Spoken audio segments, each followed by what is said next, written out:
further the intent of the law. So like if there was a little mistake in the drafting and we need to fix it, we can do that. But we're not allowed to subvert the will of the voters or ignore it, which is what they've been doing for many years prior. So Prop 105 passed at the ballot. And then shortly thereafter, advocates, mostly from Tucson, started another initiative called Healthy Arizona 2. And Healthy Arizona 2 said, actually, guys, you actually have to spend this money on the health care. So get to it. And so since that time, Arizona has provided health care free of charge to all individuals who live at 100% of the federal poverty level and below. The federal government only requires that you provide that free health care to people who live at 34% of the federal poverty level or below. Now let me tell you about the federal poverty level. The federal poverty level is about $18,000 a year for a family of 4. Clearly, they're rolling in it, right? I mean, they don't need help. Okay, so our state law currently says you have to provide health care for anyone who lives in a household and is a citizen that makes $18,000 a year or less and has 4 people in the household, right? So we're talking the poorest of the poor. The governor's proposal is to take that issue back to the ballot and say to the voters, well, we don't really want to pay for this anymore. So we'd like to roll it back to the 34% of the federal poverty level. And all those people who make more than roughly $7,500 a year for a family of 4 just need to fend for themselves for health care. Which is interesting because I know that the healthcare plans actually cost more than that, right? For an individual, one person's healthcare plan can cost more than that family earns in a year. So she wants to send it back to the ballot. And her idea is that by sending it back to the ballot, the voters will agree with her and just get rid of that health care. And then we'll save the state about $735 million a year. She didn't really mention that we would lose about $2.3 billion of federal matching funds. Because see, the interesting thing about access is for every dollar that we pay, the feds give us $2. Except for during tough economic times right now. For every dollar we pay right now, they give us $3. Right? So that would be like rolling down your window of your car and throwing money out the window. I know. Yes, well, we have that opportunity quite soon. So that's her plan. The good news is that she has to take that to the voters.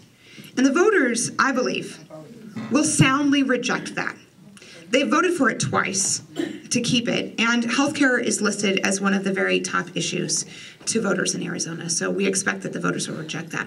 The best thing to happen, of course, would be for it not to get to the ballot, and that would mean, if we can stop it in the legislature, then it won't get to the ballot. But she wants to do that. But that's not all. In addition, she wants to end the Kids Care program. Now, the Kids Care program is the program for kids who live between 100 and 200% of the federal poverty level. These kids are the kids of the working poor, right? So these are like lower middle class families who are working hard. It's like half of Cottonwood. So these folks pay a sliding fee scale to get health care for their kids. It's not free. They have to pay. But they get a subsidized rate that they can afford. So right now we have about 46,000 children on this healthcare system, and the governor wants to eliminate the entire program.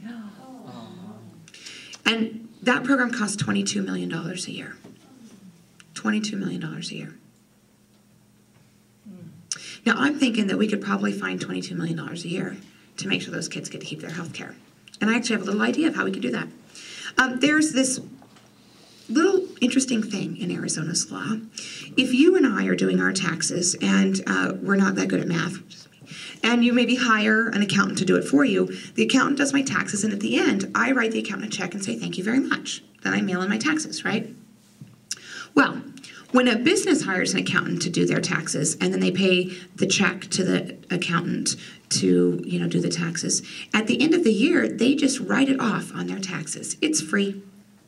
They get a dollar for dollar tax credit on their taxes. Free. They don't have to pay for it. Isn't that crazy? I have to pay for it, but Tostitos doesn't. No offense to Tostitos, it's a great chip, I enjoy it.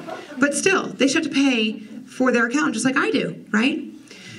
Now, if we were to just simply change that one little exemption, that loophole, right? This is one of those loopholes I was talking about earlier. There's $10 billion of loopholes.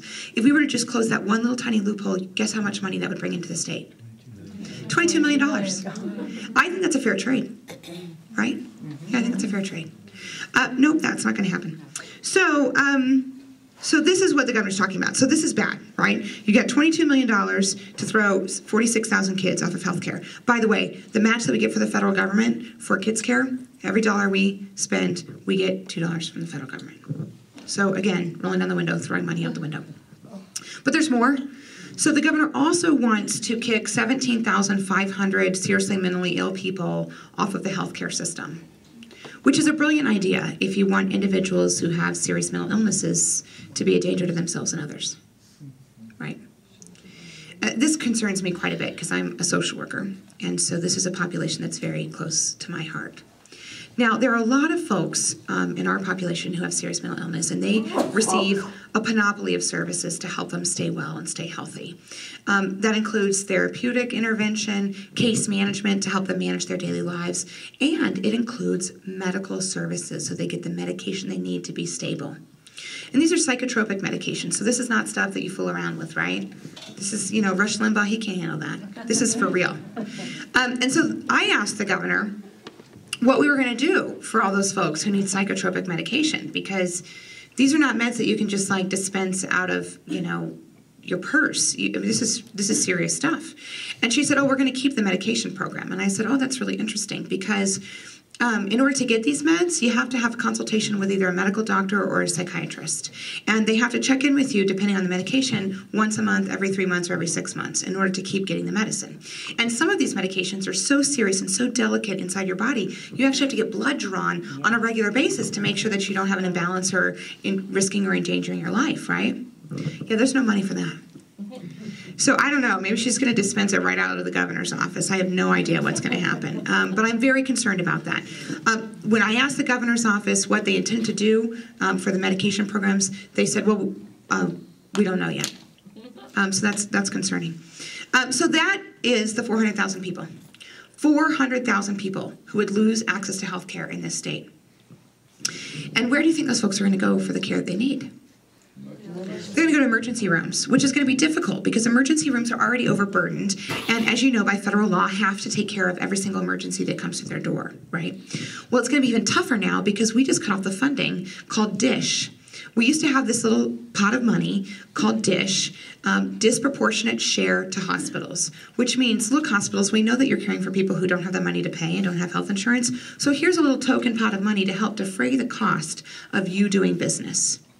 And interestingly enough, every dollar that we put into DISH, $2 from the federal government. We just eliminated that program. I know, brilliant, isn't it brilliant? It's brilliant. We also eliminated the program called Graduate Medical Education, which is where we pay to have doctors do their residencies before they become full-fledged doctors. So when you eliminate your graduate medical education funds and you don't have any money for doctors to do residencies, they go other places because you can't actually become an MD until after you finish a residency. It's just, right? So if we don't have any residencies in Arizona, all of these folks who are going to our great medical school, they're going to leave the state to go to their residency. And that's a bad thing because 75% of doctors stay in the state to practice that they did their residency in. So if we're really going to cut off all the funding for the graduate medical education program, we should just go ahead and shut down our medical schools.